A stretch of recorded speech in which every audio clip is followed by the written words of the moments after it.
Hey guys, this is Dr. Jason Schweitz from Trinity Chiropractic, and I'm here to talk to you today about forward head posture. Now, some of you have heard of that term, and others of you have never heard of that term at all. Really simply, what forward head posture is if you turn somebody and you look at them standing from the side, posturally their head should be up over the top of their shoulders.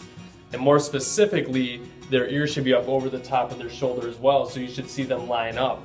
Now, what forward head posture is anything but that. It's when our head starts to creep forward like you see here. Okay? I'm sure you've seen this in maybe yourself or family members or other individuals.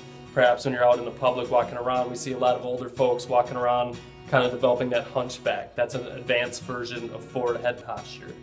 Now, the reason why forward head posture is something that I check every single patient for and we try to eliminate it is because of all the stress that it creates on your spine, on your discs, on all the muscles, pinching nerves. It can cause all sorts of different conditions from headaches, numbness and tingling in your fingers. It can affect different parts of your spine, and those are the major reasons why we want to get checked for it, okay? So really simply, to think about it, when you have your head up over the top of your body, that's going to allow the weight of your head to be properly supported and the weight of your head distributed over the course of your neck versus having your head sticking out, okay? The average human head weighs about 10 to 12 pounds, okay? And something that I want you guys to think about is if you take a 10-pound bowling ball and you hang onto it like I'm doing here, you could either hang onto that ball right here like this, or if you had to hang onto it like that, way out here, which would be easier?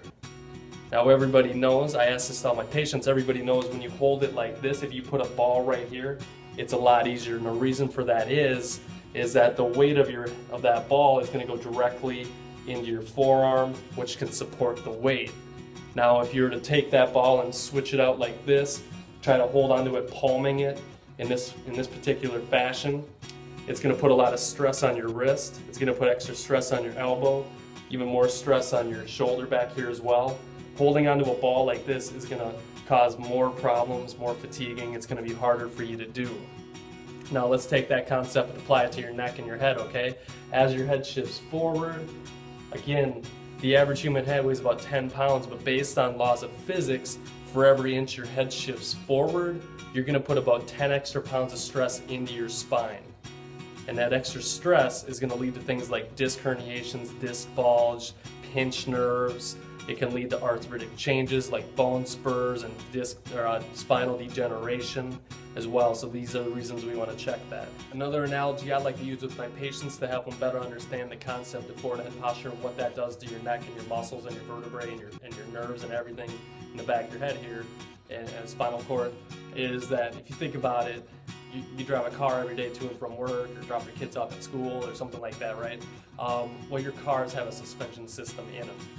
Now imagine this, imagine if you were to uncoil the suspension in your car, if you were to take out the suspension system, drive your car, now just imagine like every single little pothole you hit, every bump in the road that you hit, no matter what it is, every time you hit something without a suspension system in your car, you're gonna feel it, okay? It's gonna put more force in your car, which means it's gonna put more force into you. Biggest problem with that is you already know if you drive around your car with no suspension system in it, eventually what that's going to do is cause more stress and damage on the car, which means that your car is going to break down, it's going to become damaged, parts are going to need to be replaced, you're going to have to bring it in for more maintenance, things like this. So you know that ultimately when things like that happen, what that means is more money out of your pocket, you're paying for your car to get fixed, finding parts, paying the mechanic, maybe having to buy a new car, right? Well, same thing goes with forward head posture. You let your head come out and you let your head put extra stress in your spine, you let that happen for 5, 10, 15, 20 years, that extra stress is going to result in the damage.